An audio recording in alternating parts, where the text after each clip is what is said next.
Ahora sí. Buenos días a todos. Vamos a comenzar hoy la segunda sesión de este curso sobre estadística oficial ante la COVID, lecciones aprendidas y nuevos retos. Bien, ayer intentamos mostraros cuál fue la reacción en términos amplios y estratégicos desde el Instituto Nacional de Estadística y desde el Sistema Estadístico Europeo a la nueva pandemia, o a la pandemia que estamos padeciendo, diría yo. Vimos, por un lado, en mi intervención, los rasgos básicos de la reacción del INE ante las nuevas demandas sociales que se han producido de información durante estos meses. Y por la tarde, también un poco por la mañana, Eduardo Barredo Capelot, director general de Eurostat, y por la tarde en una mesa redonda que tuvimos el mismo director general, quien nos habla, y el presidente del Instituto Nacional de Estadística polaco, pues discutimos también sobre las diferentes medidas tomadas a nivel europeo y su coordinación. Siguiendo el plan que teníamos diseñado para el curso, tengo hoy el placer de contar conmigo pues, a Miguel Ángel Noceda. Miguel Ángel Noceda es vicepresidente de la Asociación de la Prensa de Madrid y conocido periodista trabajando en el país. Para mí es un placer que esté aquí porque querría, aparte de mostrar, como hemos hecho ayer y como veremos más adelante, pues cuáles han sido los cambios en la producción que se han dado en las diferentes estadísticas, quería ver también, o quería que vieseis, la perspectiva de los usuarios. Y dentro de esa perspectiva de los usuarios, pues entiendo que desde los medios de comunicación tienen una situación privilegiada en ese sentido, y creo que la opinión de Miguel Ángel va a ser de gran interés para todos. Posteriormente, lo que veremos serán ponencias de tipo más sectorial. Tendremos a un director general del INE que nos va a contar cuál ha sido el comportamiento y los cambios que se han producido en las encuestas laborales y de precios. Tendremos también a Milagros Paniagua, que es secretaria general de Objetivos y Políticas de Inclusión y Previsión Social del Ministerio de Inclusión, Seguridad Social y Migraciones. Ella nos va a contar cómo los registros administrativos de su ministerio, junto con los del Instituto Nacional de Estadística y otros registros que hemos trabajado en una colaboración muy próxima en estos meses, pues han servido para el diseño de algunas medidas de política económica, ¿no? Y finalmente, por la tarde, lo que tendremos es una mesa redonda de 3 especialistas en estadísticas económicas. Un director general del INE, un director general de la Agencia Estatal Tributaria y la responsable de Cuentas Nacionales del INE. Ellos se van a centrar más en la perspectiva económica, de reacción y de análisis de indicadores económicos durante la crisis. Os deseo buen provecho de las ponencias y que paséis un buen día. Miguel Ángel, nuevamente muchas gracias por estar aquí. Esto de hablar con la mascarilla, la verdad es que es algo complicado, pero bueno, son los nuevos tiempos y hay que aceptarlo. Gracias. No quiero olvidar, tenemos un chat en el que los estudiantes pueden ir introduciendo preguntas. Luego, si eso el secretario del curso, pues podrá transmitírtelas si fuera el caso, o bueno, vamos viendo, dependiendo también de cómo vamos de tiempo. ¿De acuerdo? Pues todo tuyo. Muchas gracias.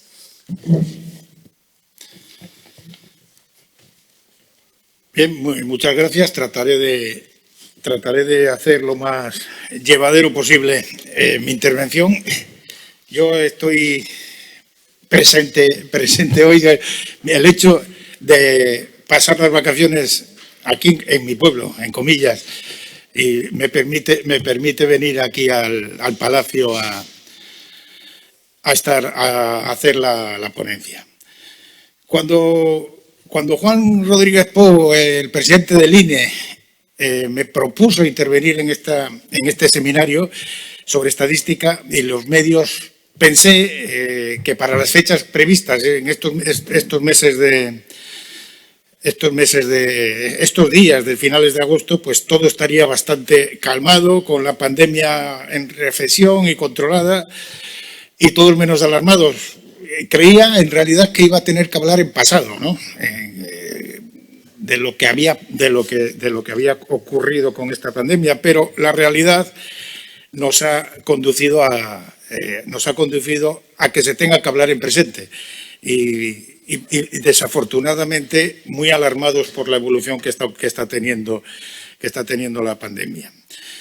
En todo caso, yo creo que eso no quita para el sentido de mi ponencia, que es la relación con los medios de comunicación, de la cobertura del COVID-19, de la COVID-19, y de la relación con las fuentes estadísticas, que en este caso pues, se han centrado principalmente en el Ministerio de Sanidad, en el Instituto Carlos III y en el INE, del que debo decir que hay que destacar la fiabilidad que suponen los datos que siempre ha manejado el Instituto Nacional de Estadística, más allá de la pandemia, ¿no? En todas las estadísticas tradicionales, tanto de coyunturales como estructurales, que hace este organismo. Por centrarme un poquito, primero, antes de entrar en algunas valoraciones o opiniones, me gustaría resumir lo que está pasando en agosto, ¿no? Y cogiendo datos para centrar el tiro, cogiendo datos los últimos,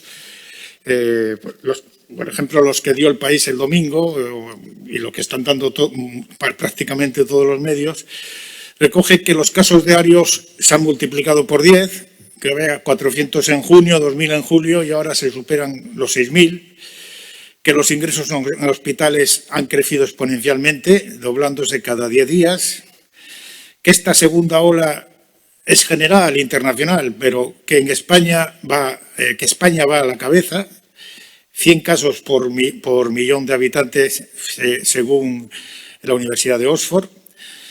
Es verdad que hay más capacidad para hacer PCRs, pero eso no es un alivio. Hay que hacer más test porque hay más casos. Es decir, esto no es un espejismo. En junio solo daban positivo el 2%, ahora es el 7%.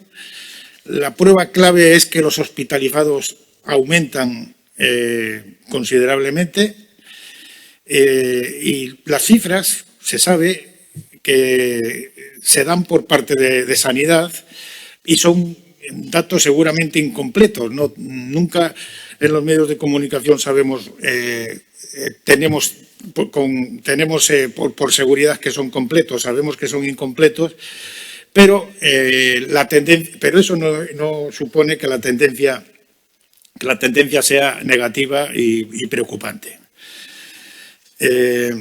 Otra cifra es que el jueves había 4.703 ingresados y 541 en la UCI, con un 4,4% de camas ocupadas. Y que también crece el número de fallecidos de 10 o 15 de hace un mes a 135 de la semana pasada. Son muchísimos menos que al principio de la pandemia, aquellas semanas trágicas, pero también marcan una tendencia, como decía antes, bastante lamentable, ¿no? Y también se ve que el número de fallecidos ha vuelto a crecer, según el Instituto Carlos III, un 10% más de lo normal y principalmente en lugares con mayor repunte, es decir, en las regiones como Aragón, Cataluña y Madrid, ¿no? Bien. El porcentaje de muertos es menor. Es así porque entonces hubo casos leves no detectados. Y llegamos a los datos públicos. Las cifras de hospitalizados van con retraso y no cuadran con las comunidades autónomas, al igual que ocurre con el número de muertes.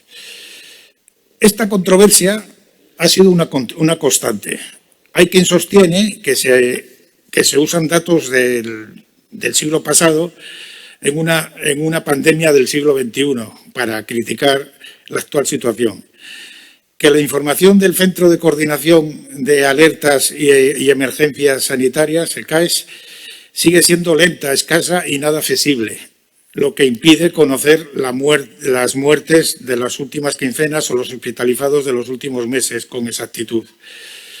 En este caso, en este sentido, es normal que se pidan más esfuerzos para coordinar y lograr datos transparentes desde los medios no solo desde los medios de comunicación, pero, como me toca a mí decirlo desde ese punto de vista, desde los medios de comunicación siempre estamos exigiendo mayor transparencia, mayor fiabilidad, mayor concreción, ¿no? Y se llega a la conclusión de que una tarea teóricamente simple como es contar fallecidos se convierte en muy complicada, por contradictorio que parezca esta afirmación que digo, ¿no? Pero es que es así. Y aquí quiero romper una lanza a favor del INE. Llama la atención que no se haya utilizado más al Instituto Nacional de Estadística en contra de los datos que ha manejado el Ministerio de Sanidad, simplemente por una razón, porque el INE ha demostrado a lo largo de los años que es fiable por su capacidad de adecuar sus productos estadísticos a los medios, ¿no? Como son la posibilidad de controlar la movilidad, de rastrear, de dar datos sobre defunciones o datos sociodemográficos, de economía, de salud, etcétera, o ya los tradicionales datos de la encuesta de población activa, de la EPA, del IPC, sobre turismo, es decir, de todas las estadísticas que da. Y en este sentido, yo creo que el papel que tendría que jugar el INE sería mucho más relevante del que ha sido hasta ahora. Después de decir todos estos datos, quiero destacar que hablar de estadística, por lo tanto, no es nada sencillo, es bastante complicado y mucho más poder manejarla. La COVID-19 ha puesto en evidencia la necesidad de contar con estos datos estadísticos fiables, como decía ahora. Como ocurre en todas las facetas que cubrimos los medios de comunicación, se ha producido pues la típica competencia por ofrecer a los clientes, a los usuarios, los mejores datos posibles en la lucha que siempre existe entre los medios de comunicación de captar cuantos más clientes posibles frente a la competencia, ¿no? Pero esos datos deben ser de calidad y no pueden generar confusión y menos alarmismo en la población, ¿no? Sin ninguna duda, esto ha llevado a exigir una información de alta calidad y que nosotros, desde los medios, podamos acompañar siempre con la opinión de expertos, con la cobertura de las fuentes de interés nacionales y mundiales, con reportajes en zonas más laceradas por la crisis, testimonios directos de personas que se hayan visto directa o indirectamente afectadas por la crisis, hablar también con sectores económicos que evidentemente están sufriendo más que otros, por ejemplo, los relacionados con el turismo como es la hostelería o que desde luego el sector, los relacionados con el turismo son los más afectados u otros similares, y también aquellos sectores que han podido prosperar en algún sentido sus negocios por culpa de la pandemia, ¿no? Que desde luego no es una cosa que podamos decir que sea benigna, pero los negocios, algunos, han ido mejorando por esta causa, ¿no? Pero bueno, esto es una paréntesis que quería hacer. No hay que olvidar, que es lo importante, y como premisa que quiero dejar clara, que los medios de comunicación lo que hacemos, porque es nuestra obligación, es trasladar al ciudadano la información, las aclaraciones, las soluciones, y en este sentido se parte de los datos estadísticos que tomamos de las fuentes que los generan. Pues nosotros de por sí no tenemos la varita mágica que nos haga conseguir esos datos, ni somos infalibles, ni tenemos, como no tiene nadie, la verdad absoluta por el mero hecho de estar al servicio de la ciudadanía. Eso muchas veces conduce a que se miren con escepticismo a los medios, ¿no? Tampoco voy a detenerme demasiado, aunque un poco sí, en las diferentes visiones que se dan desde los medios, con unos datos estadísticos que son los mismos para todos, pero que tienen lecturas distintas. Ahí tiene mucho que ver las líneas editoriales de los medios, las tendencias ideológicas. Todos sabemos que hay medios cuyos planteamientos van dirigidos a una parte del espectro político, y otros que van a otra parte o que se quedan en el medio, que unos que son más objetivos y otros que lo son menos. En fin, no voy a dar explicaciones sobre estos, pero porque todos lo sabemos, ¿no? Y no es lo mismo una cobertura que se hace desde algunas televisiones que monta shows sobre lo que es un informativo televisivo, o desde las tertulias radiofónicas con los partes radiofónicos de esa misma, digamos, cadena de radio. Siempre depende de los medios, pues la búsqueda de clientes, como decía antes, por llamarlo de alguna forma, de oyentes, de escuchantes o de como se les quiera llamar, o lectores, en el caso de la prensa escrita, en busca de tener más atractivo. O sea, en resumen, la lectura de los datos estadísticos siendo los mismos, pues se contempla de distinta forma desde los medios, porque para un medio puede ser más interesante un dato de número de fallecidos, y para otro puede ser más importante el número de altas que se produce en un hospital. Y esto depende, parece sencillo, pero depende simplemente de lo que decía antes, de la tendencia y de la línea editorial, de lo que seguramente podría hablarse mucho sobre los medios. Aquí hay que añadir también la opinión de expertos que los medios utilizamos siempre para acompañar, para enriquecer la información que damos diariamente o la periodicidad que sea, ¿no? Porque todo está mediatizado por la línea editorial, como decía antes, y respecto al circo político. Y esta es otra. Entramos en el circo político porque los grupos políticos, desde el punto de vista de la prensa, y esto personal y colectivo, hablo, en lugar de arrimar el hombro, pues han encontrado la oportunidad de tirarse los trastos a la cabeza y buscar la rentabilidad política, siempre mirando las siguientes elecciones, o para que las encuestas periódicas que se hacen, ya sean del CIS o de cualquier empresa demoscópica,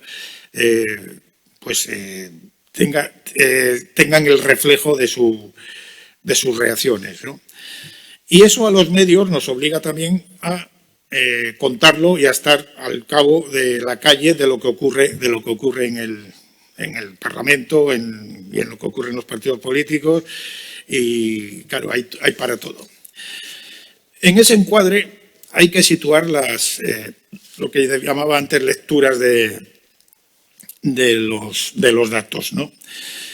Y ahí me voy a detener un rato también, muy poquito, en las ruedas de prensa telemáticas que se hicieron que se hicieron en los días duros de la pandemia, en abril y mayo, en la Moncloa, y que fueron muy criticadas por los propios medios periodísticos, obligando incluso a las asociaciones de la prensa, la de Madrid, a la que yo soy vicepresidente, como decía antes en la presentación el presidente del INE, a pedir ecuanimidad.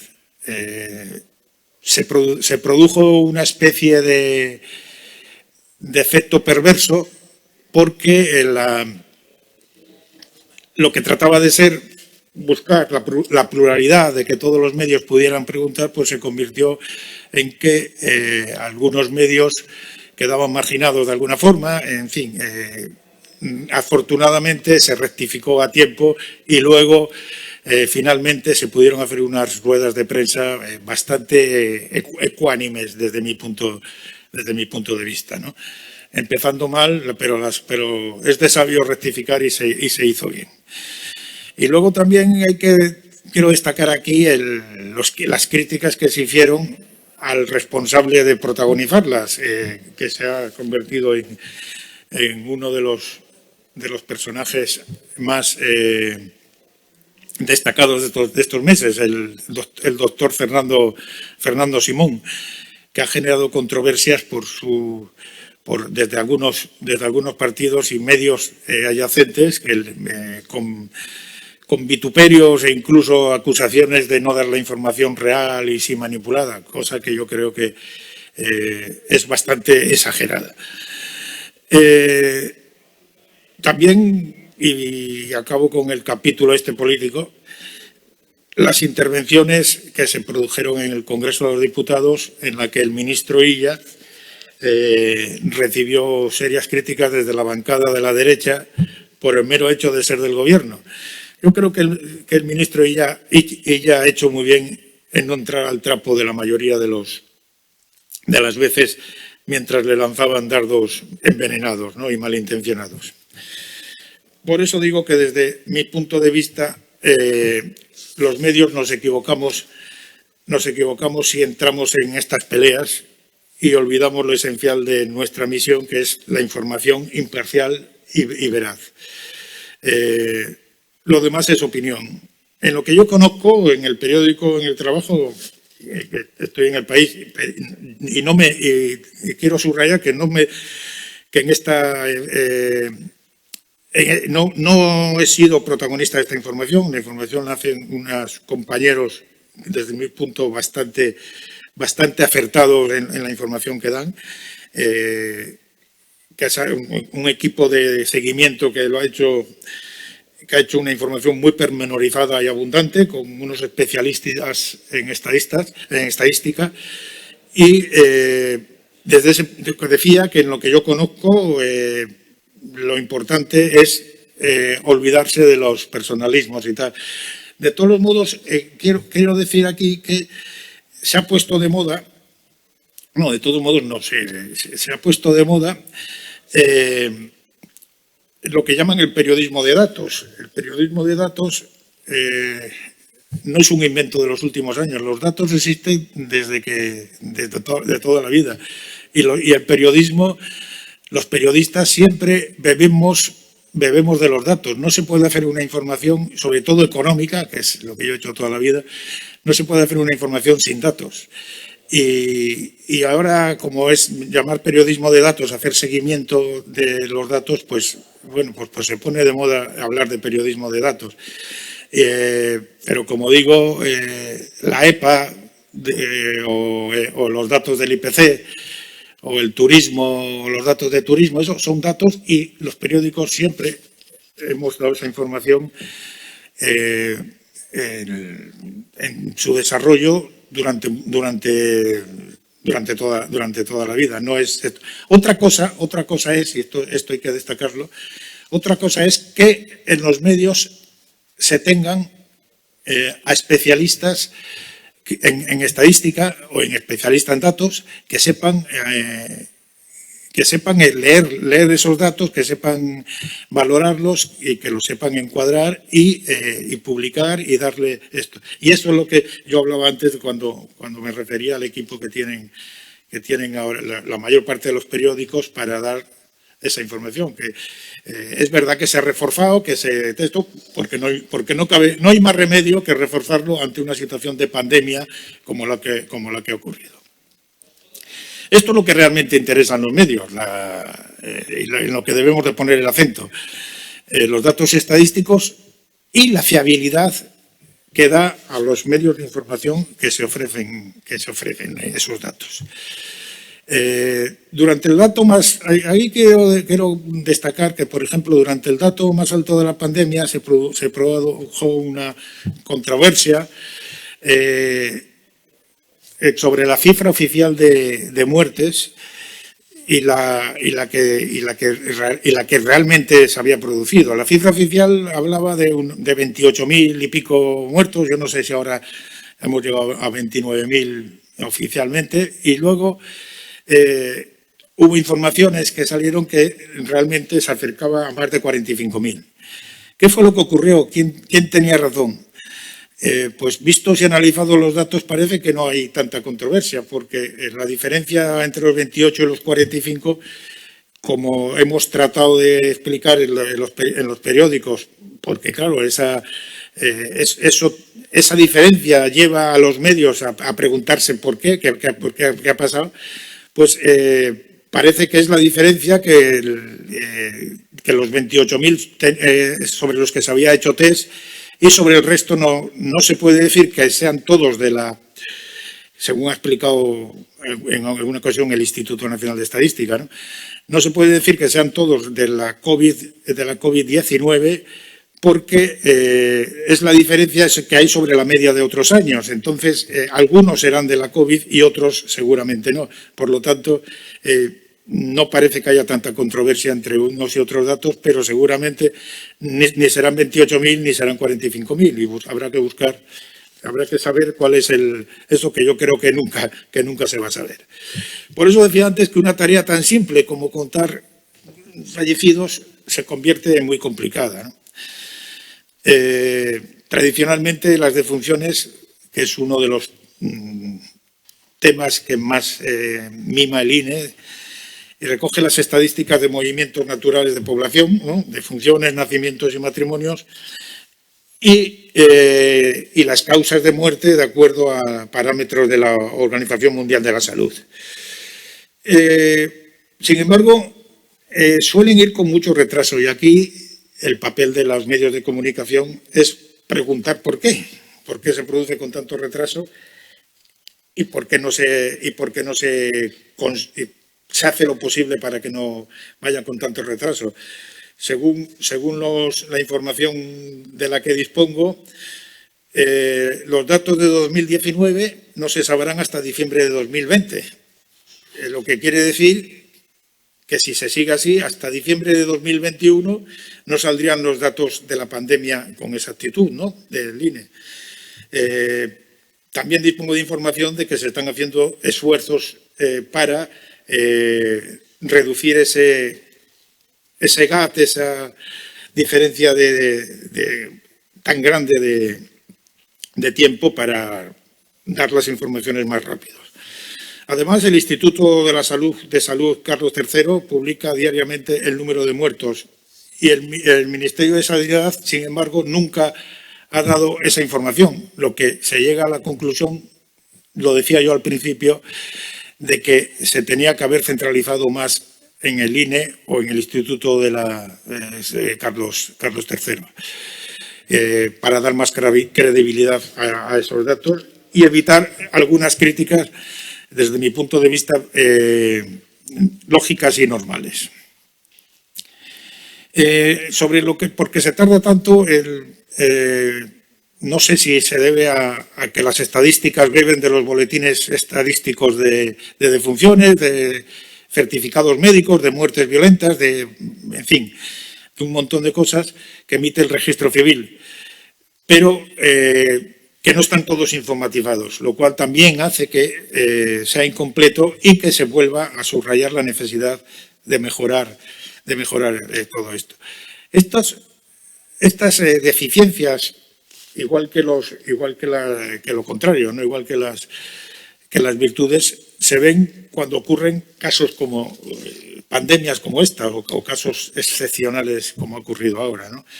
Entonces, la obligación de los medios es exigir que se mejore y por ejemplo, que se intenta adelantar los datos de muertes reales o la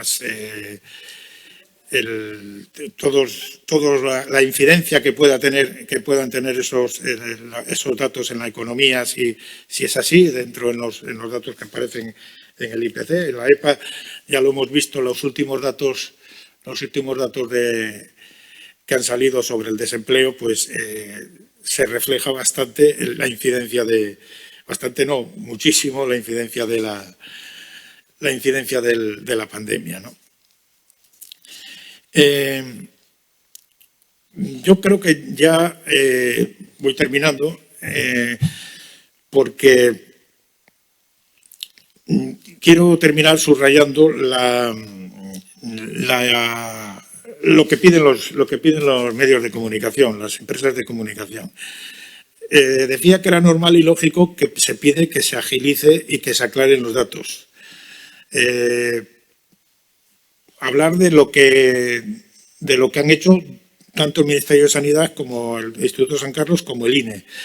Y en el caso del INE, pues hablar de que se han seguido dando las notas de prensa contextualizadas sobre esto. No se ha dejado de cumplir con los compromisos que tiene el Instituto de emitir los datos sobre las distintas encuestas y distintas estadísticas que hace. Creo que son en torno a entre 40 y 50.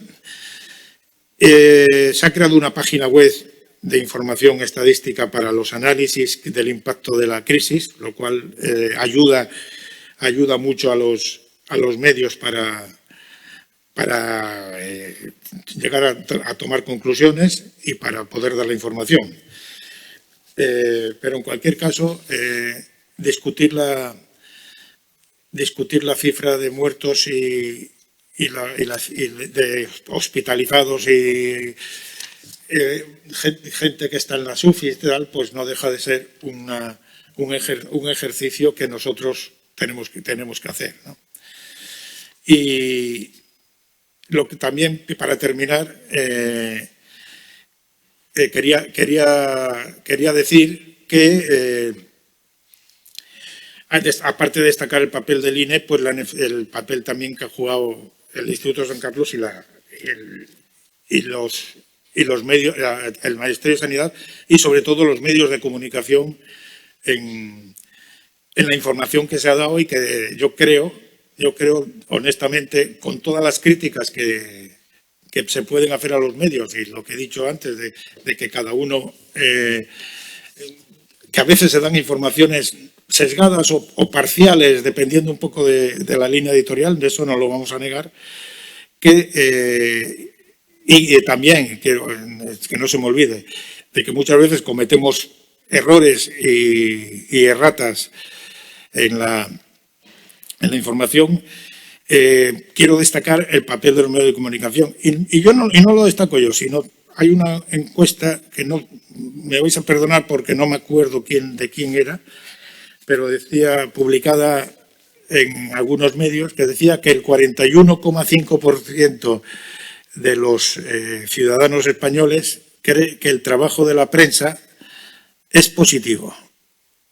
Un porcentaje que se eleva al 48,1% en el caso, la prensa escrita hablaba antes, y en el caso de la radio, 48,1% dice que el trabajo es positivo. El 28,3% que tiene una influencia intermedia y un 19,5% lo suspende, es decir, uno de cada 5 lo suspende. Lo cual, esto demuestra, aunque no sea un porcentaje demasiado alto, que bueno, 41 más 28, pues sacamos una nota de notable, ¿no? O casi notable en la cobertura, ¿no? Los que sí suspenden son las redes sociales. Y este es un tema que a mí me gustaría destacar. ¿Por qué? Porque que nadie confunda el periodismo con las redes sociales. Las redes sociales son un instrumento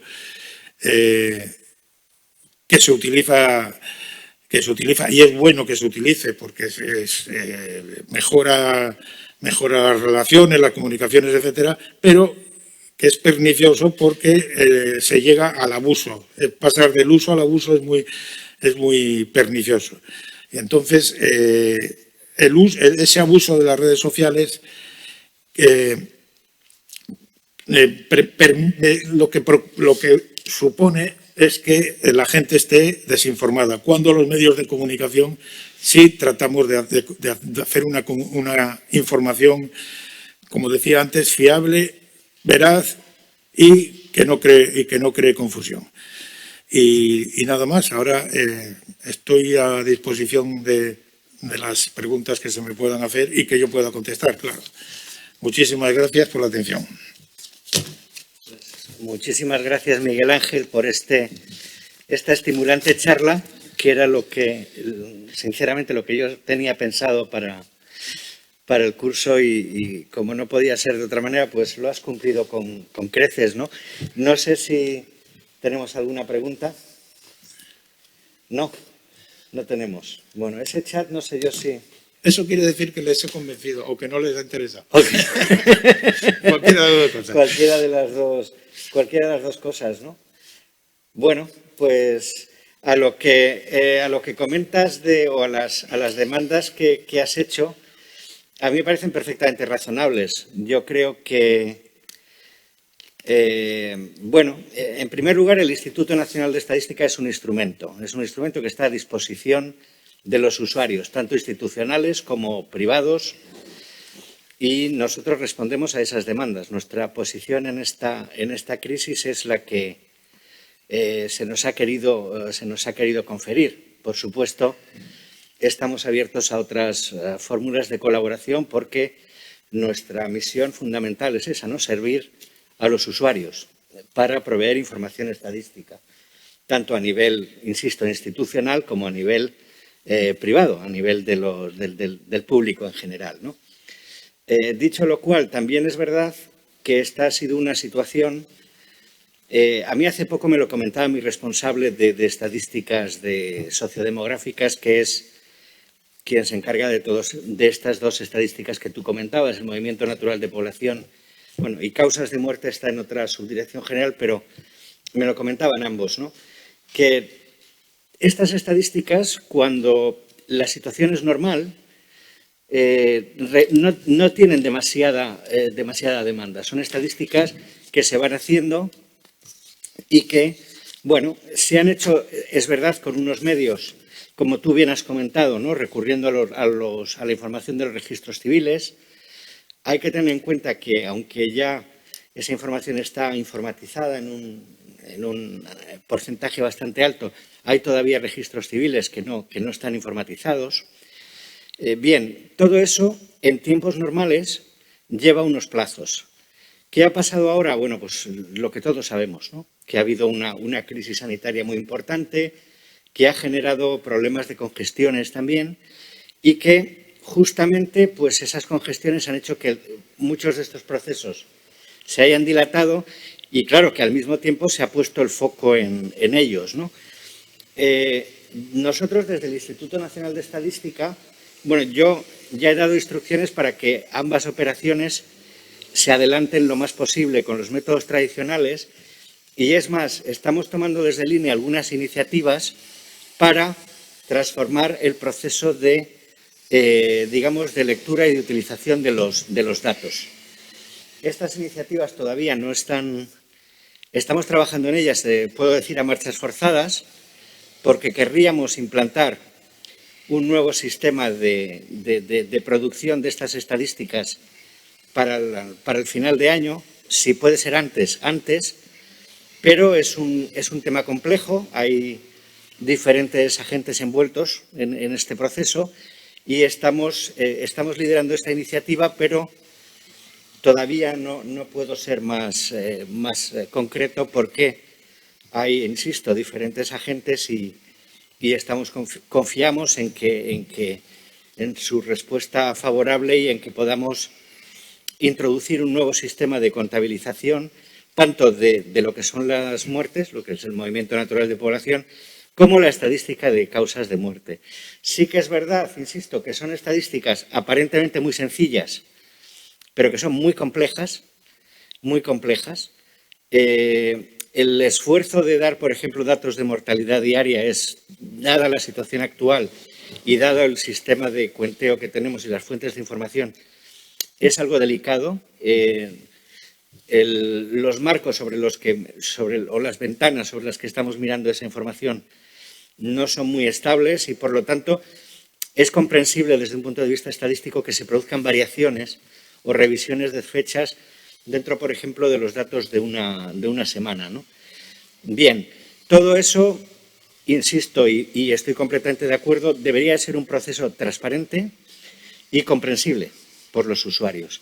Y quizá esa es la parte en la que, y es una crítica que yo me hago siempre, como presidente del Instituto Nacional de Estadística, quizá siempre es necesario hacer un esfuerzo mayor de comunicación y de explicación de cómo se obtienen en esos datos en aras a la transparencia y la comprensión. Yo creo que eso siempre es bueno, porque en definitiva es lo que hace los datos más creíbles. Cuando los usuarios entienden cómo se generan esos datos y cuáles son los problemas que presentan, es cuando yo creo que esos datos tienen la mayor fiabilidad. Y esa yo creo que es la estrategia que a nivel europeo intentamos seguir todos los institutos, sí, a veces con más fortuna, a veces con menos, pero que en realidad es la que yo creo que es la idónea en y sobre todo en situaciones como esta, ¿no? En la que pues podemos ver revisiones de cifras, podemos ver a veces cosas que nos resultan un poco sorprendentes, ¿no? Bueno, ahí estás dando una información interesante, ¿no ves? No sé si estará escuchando algún periodista, pero esto es información, ¿no? Que se va a tratar de mejorar esto a la que yo me he hecho referencia ahí, pero evidentemente es una buena noticia esta de que se debería ser más transparente y comprensible lo que dices porque hace los datos más creíbles. Esto es lo que se piensa del Instituto Nacional de Estadística. Yo creo que lo que se piensa en los medios del Instituto Nacional de Estadística es que es un ente que es de los que mejor mantiene la independencia con respecto a cualquier ministerio y cualquier esto. Y esto es lo que demostraría que es independiente y que va mejorando lo que es la información de datos que los periodistas siempre queremos. Desde ese punto de vista, por eso es una buena iniciativa, una buena decisión la que habéis tomado en ese punto, ¿no? Está muy claro.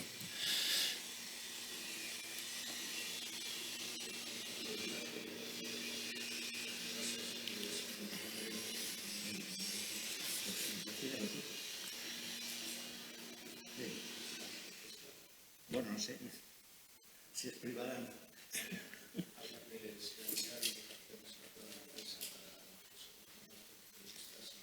No oigo.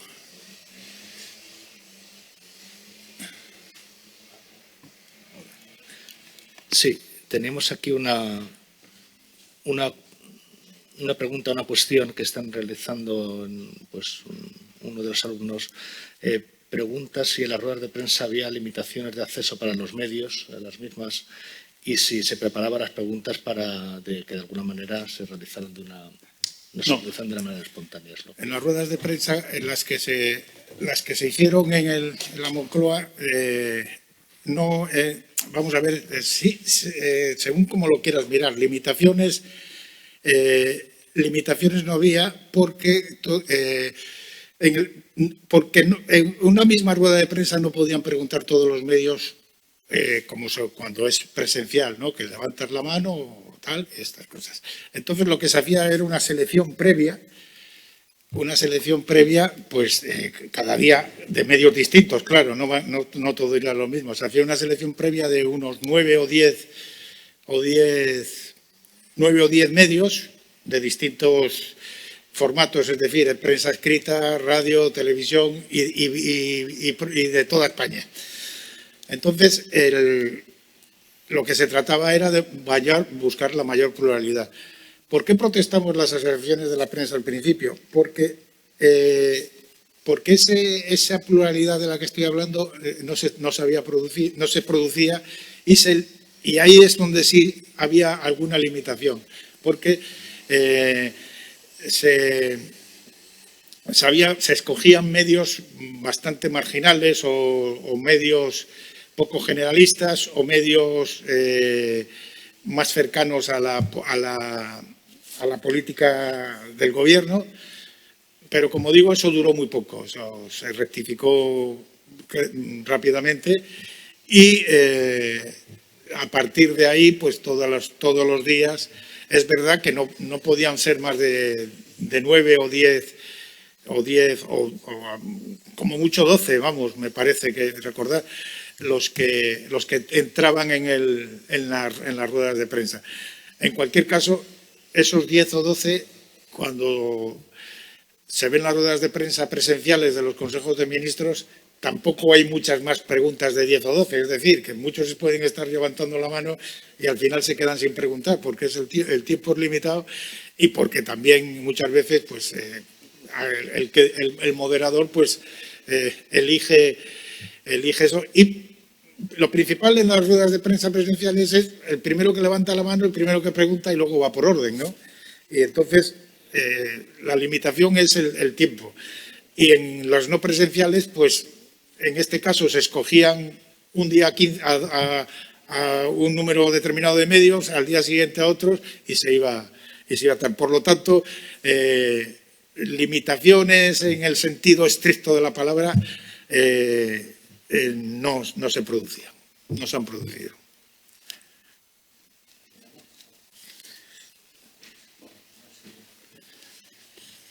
Bueno, pues muy bien. Agradecer nuevamente a Miguel Ángel Noceda su presencia aquí. Yo creo que ha sido una charla, insisto, muy, muy interesante. Y volvemos a vernos a las 12. A las 12 con la charla de Miguel Ángel de Castro. Muy bien. Otro Miguel Ángel. Otro Miguel Ángel, esto. Buenos días a todos. Gracias. Buenos días.